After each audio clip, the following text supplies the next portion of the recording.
The darkness of a ship's hold smelled of vomit, sweat, and something else Ernst Weber could not name. Perhaps it was defeat itself, thick and rancid in the recycled air. He sat with his back against the cold metal wall, feeling the Atlantic roll beneath the USS transport ship, watching the shadows of men who had once been soldiers. They were still soldiers, technically, but something essential had leaked out of them in the Tunisian desert when the Americans surrounded their position and the order came to surrender. That was 3 weeks ago, though it felt like 3 years. Klaus Brenner paced between the rows of chained men, his boots scraping against the deck with each step. Even here, even now, Klaus maintained the posture of a true believer. His voice rose above the groans of seasick prisoners. "They will work us to death in labor camps," he announced to anyone who would listen. "The Americans are no better than the Soviets. They smile while they prepare our graves. Remember what we were taught. They are weak, decadent, but they are also cruel when given power over others." Some men nodded. Others turned away. Ernst said nothing, but his mind would not stop turning over the memory of the American medic who had cleaned Otto Richter's infected wound after the surrender, working with gentle efficiency while Otto screamed and thrashed. The medic had not struck him, had not cursed him, had simply held him still and worked until the wound was clean and bandaged. This small mercy confused Ernst more than any cruelty could have. Otto sat nearby, barely 19 years old, clutching a photograph so worn the faces had started to fade. His family's farm in Bavaria, his mother, father, 2 sisters standing in front of their small house. Otto had told Ernst once that his father never wanted him to join the Wehrmacht, but there had been no choice by 1943. Every young man was needed. Every young man was taken. Now Otto whispered prayers that came out broken and incomplete, his lips moving constantly as the ship pitched through another swell. The rumors spreading through the hold made prayer seem pointless. Someone had heard they were being sent to Alaska to freeze in mining camps. Someone else swore the Americans shot POWs from the Pacific Theater on sight, and there was no reason to believe African theater prisoners would be treated differently. Fear became the only certainty in the darkness. Ernst closed his eyes and saw Tunisia again. The defensive line at Kasserine Pass, where American forces had first engaged the Afrika Korps in large numbers. German commanders had been confident. These were untested American troops, fresh and naive, led by generals who had never faced real combat. The propaganda had promised easy victories. But the Americans learned quickly, adapted faster than expected, and when they came back with better tactics and overwhelming numbers, the German line had fractured. Ernst remembered the chaos of retreat, the desperate fighting withdrawal, the moment his commanding officer took shrapnel to the chest and died, cursing Hitler's name. That last detail had shaken Ernst more than the blood. He had never heard an officer speak against the Führer, not even in death. Perhaps that should have told him something then. Perhaps he should have understood sooner that the lies they had been fed were finally collapsing under the weight of reality. The ship lurched violently, and men cried out. Someone vomited across the floor. Guards appeared at the top of the stairs, American sailors with rifles slung over their shoulders, flashlights cutting through the gloom. They checked that no one had broken free from their chains, that no one was dead or dying. One guard, barely older than Otto, looked down at them with something that might have been pity. Ernst hated that look. He would have preferred contempt. Pity meant they were no longer seen as enemies worth fearing. They were simply broken men being transported like cargo, irrelevant to the outcome of a war still raging across Europe and the Pacific. Klaus settled finally, sitting down hard beside Ernst. His hand shook slightly, though he tried to hide it. "What do you think is waiting for us?" he asked quietly, when no one else could hear. The question surprised Ernst. Klaus never showed doubt in front of others, never admitted uncertainty. Ernst looked at him in the dim light filtering down from the deck above. Klaus's face was gaunt, aged beyond his 28 years by desert sun and combat stress, and now this. The ultimate shame of survival through surrender. "I think," Ernst said carefully, "that we will discover whether everything we were told was true or false. And I think the answer will be worse than we imagine." Klaus said nothing more. Around them, 400 German prisoners tried to sleep in their chains while the ship carried them toward a country they had been taught to despise but had never truly understood. Somewhere above them, stars wheeled across the Atlantic sky, indifferent to the human cargo below, indifferent to the collision of propaganda and truth that waited just beyond the horizon. The crossing continued through the night, each mile bringing them closer to a moment that would shatter everything they thought they knew about the enemy and, ultimately, about themselves. The morning they were ordered above deck, Ernst had to shield his eyes against light so bright it felt like a physical blow.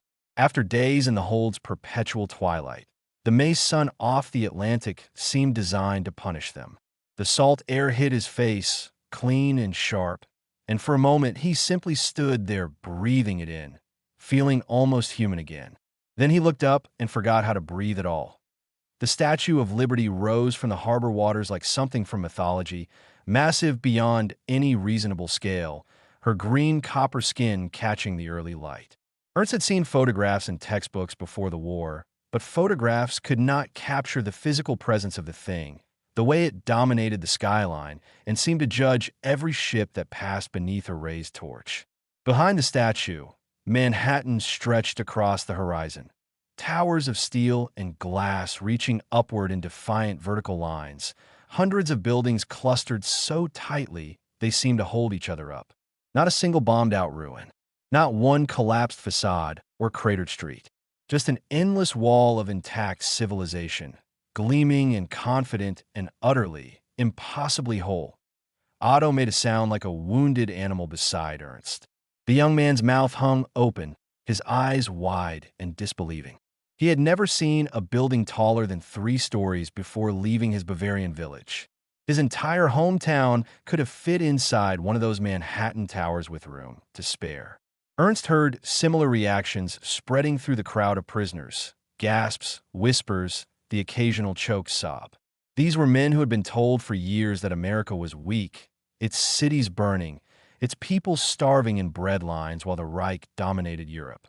These were men who had been promised that American industry was crippled by Jewish incompetence and that the war would be won before American production could even begin. Every one of those promises was dying now in the bright morning light. Klaus gripped the railing with both hands, his knuckles bone white. "It is a trick," he said, but his voice had lost its usual certainty. "They are showing us film projections, elaborate sets. This cannot be real." But it was real. As the ship moved closer to the docks, they could see movement, cars flowing through the streets like schools of fish, their numbers impossible to count. Bridges spanning the rivers, massive and complex, engineering achievements that made German infrastructure look primitive. Ships in the harbor larger than anything Ernst had seen in Hamburg or Bremen. Cargo vessels unloading goods with mechanical efficiency. Factory smoke rising from New Jersey in the distance. Not the smoke of destruction, but of constant production. The smoke of a nation that had not been touched by bombs, that had been building weapons and vehicles and aircraft for 3 years while its own soil remained sacred and safe.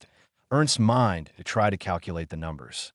Before his capture, Wehrmacht intelligence briefings had insisted American factory output was exaggerated propaganda. They said American workers were lazy, that labor strikes crippled production, that the much-touted arsenal of democracy was a fantasy designed to intimidate. But looking at this city, at the sheer scale of intact industrial capacity, Ernst understood with sudden crushing clarity why the Afrika Korps had faced endless supplies of American tanks, American planes, American ammunition. This was no fantasy. This was the real source of the material flood that had drowned German forces in North Africa. And it showed no signs of slowing. "Mein Gott," a private whispered somewhere behind Ernst. "How do we fight this?" The question hung in the air, unanswerable. How did you fight a country that could absorb everything Germany threw at it and still stand unmarked? How did you defeat an enemy whose cities thrived while yours were being reduced to rubble by Allied bombers? Ernst had heard reports of the Hamburg firestorms, of Berlin burning, of German civilians huddling in basement shelters while British and American aircraft turned neighborhoods to ash. But here stood New York, magnificent and untouchable, proof that Germany had never had the reach or strength to threaten American soil. Every U-boat sent into the Atlantic had failed to bring this nation to its knees. Every promise of wonder weapons and final victories had been empty noise against this concrete reality. A young soldier began to cry openly, tears streaming down his face as he stared at the skyline. Others turned away, unable to process what their eyes reported. The cognitive dissonance was too severe. Everything they believed about American weakness, everything they had been taught about German superiority, was crumbling into dust. Klaus had gone silent, his jaw clenched so tight Ernst thought his teeth might crack.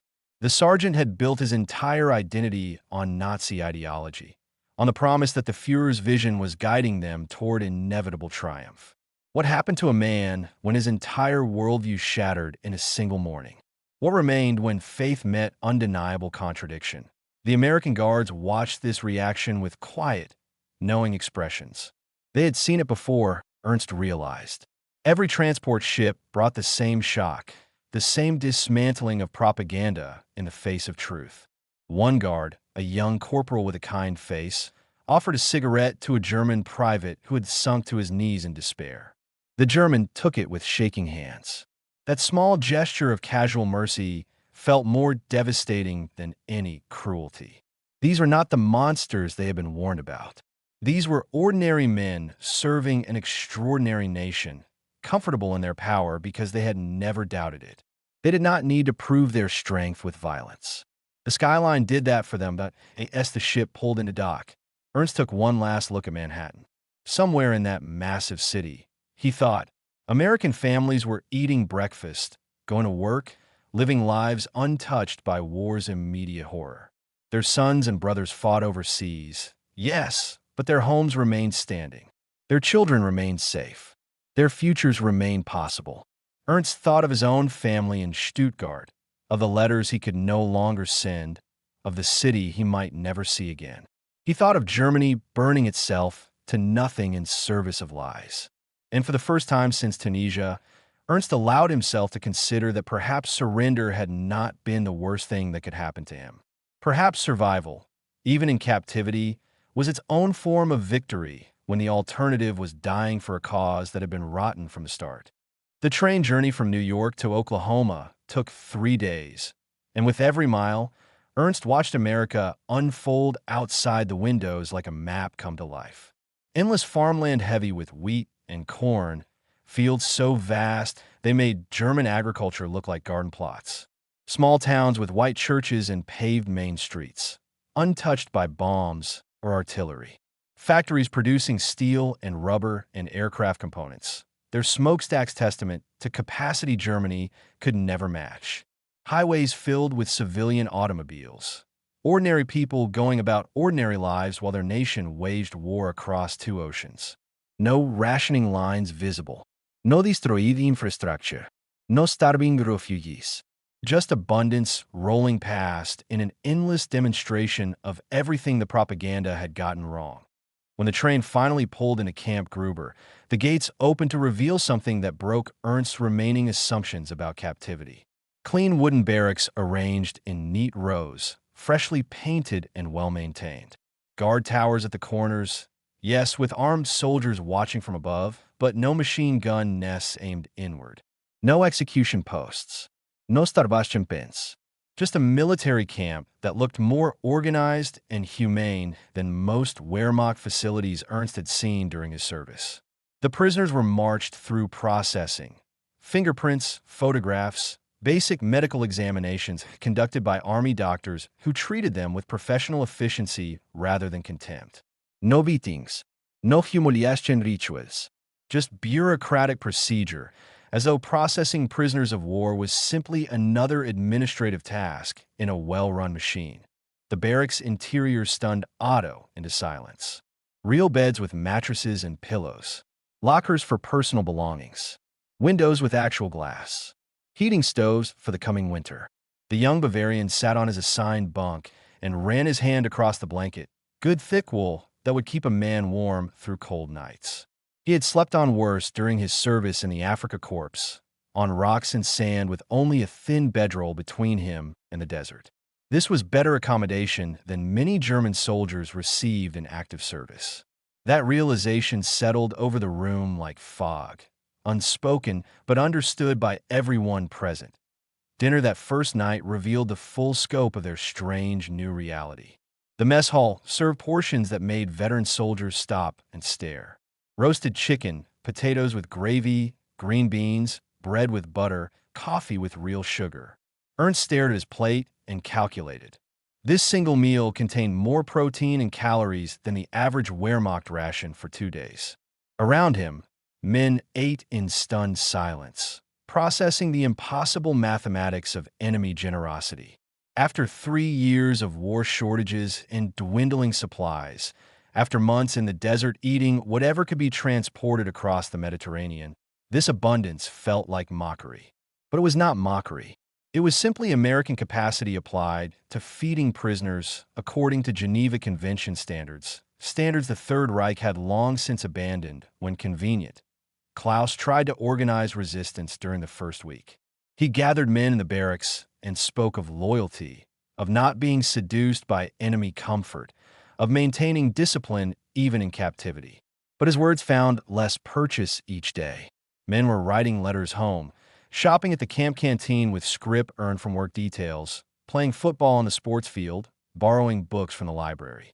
The hardline Nazis among them still whispered about staying true to the cause, about eventual German victory and liberation.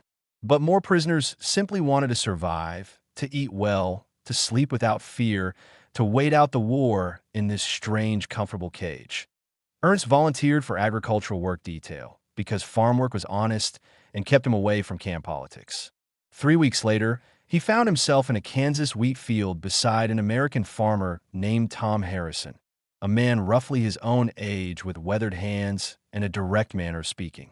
Tom's son was serving somewhere in France, fighting against Ernst's former comrades. Yet Tom showed no hatred. He taught Ernst the particular way to harvest wheat in Kansas, shared his lunch without hesitation. Sandwiches with thick slices of ham, apples from his own trees, lemonade cold from an icebox. They worked side by side through the afternoon, and when the day ended, Tom paid him according to government rates and thanked him for good work. "You're pretty handy with wheat," Tom said, watching Ernst secure the last bundle. "Your family farm back in Germany?" Ernst shook his head, wiping sweat from his face. "My father was a teacher, but I helped my uncle's farm during summers before the war." Tom nodded, expression thoughtful. "My boy wanted to teach history. Maybe after the war he'll get that chance." The simple human exchange struck Ernst harder than any weapon could have. Here was a man whose son might kill Germans in Europe, whose nation was Ernst's enemy, and yet he offered fair wages, decent treatment, and conversation about shared experiences. How did this match the subhuman American degenerates the propaganda described? How did any of this match what they had been told? At night, Ernst lay in his bunk listening to men snore peacefully, better rested than they had been in years. American guards walked patrols outside, but did not harass prisoners or stage random searches to assert dominance.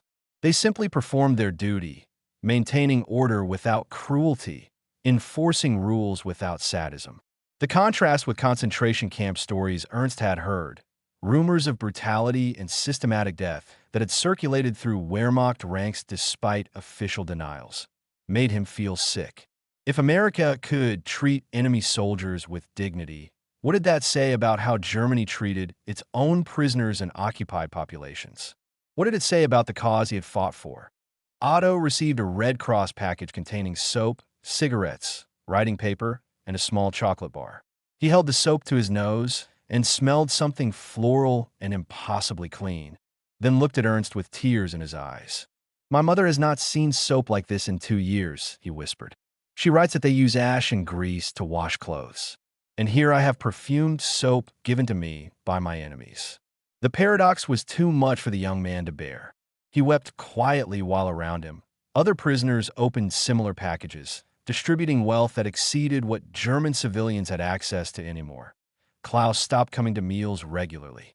Ernst found him one evening sitting alone outside the barracks, staring at nothing. The sergeant looked hollow, like something essential had been scooped out of him. I do not know what to believe anymore, Klaus admitted in a voice so quiet Ernst barely heard it. If they lied about this, what else was false? If the Americans are not monsters, then what were we? Ernst sat beside him, both men silent under the vast Oklahoma sky, grappling with questions that had no comfortable answers, only the terrible weight of truth emerging from years of carefully constructed lies. Autumn arrived in Oklahoma with unexpected gentleness, the summer heat fading into cool evenings that reminded Ernst of September in Stuttgart before the war made seasons irrelevant. The camp had settled into routine, work details, meals, mail call, quiet conversations in the barracks. But everything changed the evening the radio in the common room announced Allied forces had liberated Paris. Ernst stood among 50 silent prisoners, listening to the American broadcaster describe French citizens celebrating in the streets, German troops in full retreat, the Wehrmacht's western defensive line collapsing faster than anyone had predicted. When the broadcast ended, no one moved. No one spoke. They simply stood there processing the information, watching their understanding of the war disintegrate in real time. Paris had been the jewel of conquered Europe, the symbol of German military dominance, held for 4 years as proof that the Reich could not be dislodged from its victories. Now it was free, and if Paris could fall, nothing Germany held was secure. Ernst watched the faces around him calculate the implications. How long before the Allies reached the German border? How long before they crossed into the fatherland itself? What would remain of Germany when this was finally over? The questions hung heavy in the cigarette smoke, unanswerable and terrifying. Klaus had stopped attending the radio broadcasts weeks ago, but Ernst found him that night sitting behind the barracks, back against the wooden wall, staring at nothing. Ernst sat beside him without asking permission. They sat in silence for several minutes before Klaus spoke, his voice flat and distant. I killed people, he said. In Poland. In Russia. We were ordered to clear villages. They told us these people were enemies of the Reich, subhuman, dangerous. I believed it. I thought we were making the world better, safer, purifying it for the future. He paused, hands trembling in his lap. But if they lied about America, if everything we were told about the enemy was false, then what were those people we killed? What did I do? Ernst had no comfort to offer because he carried his own weight of complicity. He had not killed civilians, but he had worn the uniform, followed the orders, served the machine that made such killing possible. He had believed the propaganda, trusted the leadership, convinced himself that German cause was righteous even when evidence suggested otherwise. What do we do now? Klaus asked, turning to look at Ernst with eyes that seemed much older than his 28 years. Ernst opened his mouth, but found no words adequate to the question. What did you do when you realized you had been the villain in someone else's story? How did you carry that knowledge forward? Otto received a letter from home in early November. Ernst watched the young man, read it 3 times, his face growing paler with each pass. Finally, Otto walked to Ernst's bunk and handed him the letter without speaking. Ernst read it carefully. Otto's mother wrote that Allied bombing had destroyed much of their village. The family was alive, but their house was damaged, the farm barely functional, food increasingly scarce. She assured Otto they were managing, but the desperation leaked through the careful words. Ernst handed the letter back and watched Otto walk to the mess hall where dinner was being served. Through the windows, Ernst could see him standing in line, receiving his plate: roast beef, mashed potatoes, carrots, bread, apple pie for dessert. Portions that would feed Otto's entire family for 2 days, handed to him casually because food was abundant here, because American agriculture produced more than the nation could consume. Otto came back to the barracks carrying his untouched plate, tears streaming silently down his face. How can this be right? He demanded, his voice breaking. My mother is hungry and I eat like a king. My brothers fight on the Eastern Front with no boots, and I have warm socks. My sisters sleep in a damaged house, and I have a heated barracks. Where's the justice in this? Ernst took the plate from Otto's shaking hands and set it aside. There is no justice in war, he said quietly. Only consequences. We are experiencing the consequences of our nation's choices, and they are complicated. We can hate the comfort or we can accept it, but either way, the war continues without us. December brought snow and a camp Christmas celebration that felt surreal in its normalcy. American guards and German prisoners shared a meal in the mess hall, tables pushed together, food served family style. Someone played piano in the corner, first American carols, then German ones. When Still Nacht began, every prisoner in the room joined in, their voices rising together in the language they had grown up with. The song that remembered a time before the war twisted everything good into weaponry. Ernst sang and thought of his mother, who had taught him this carol as a child, who was somewhere in Germany now, possibly dead, possibly alive, existing in a world he could no longer touch or protect. Tom Harrison visited camp the day before Christmas, bringing Ernst a package he had no reason to give. Inside was a winter coat, work gloves, a book of American poetry translated into German. "Thought you might want something to read during the cold months," Tom said simply. "And the coat's warm. Figured you'd need it for outdoor work." Ernst held the gifts and felt something in his chest crack open. This man, whose son was fighting Germans in Europe, whose nation Ernst had been trained to destroy, was giving him a winter coat. The casual generosity was more devastating than any punishment could have been. That night, Ernst sat at the small desk in the barracks and wrote a letter he knew would never be sent.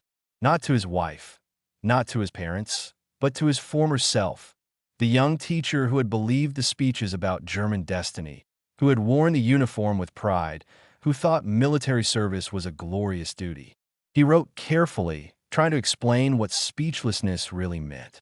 "We were speechless in New York Harbor," he wrote, "not because we had nothing to say, but because we finally understood we had been saying the wrong things for years.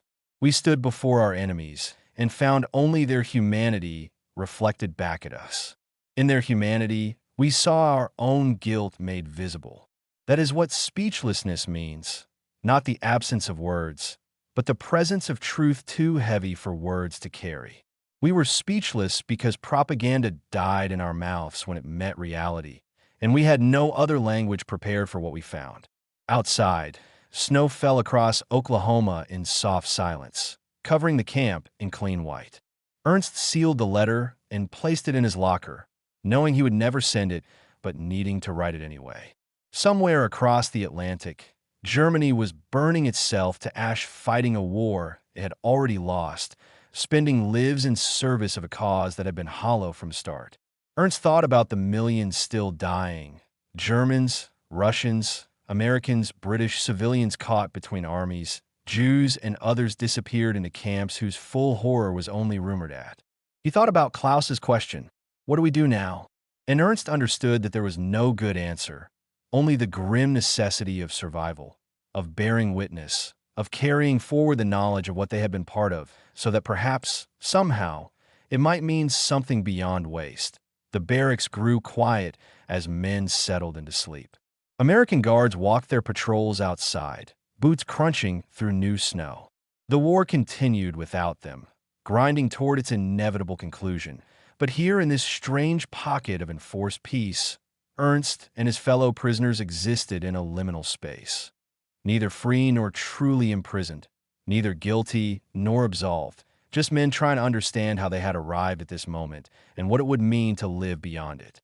The silence was not empty. It was full of all the words they could no longer say, all the beliefs they could no longer hold, all the certainties that had burned away in the face of their enemies' unexpected grace.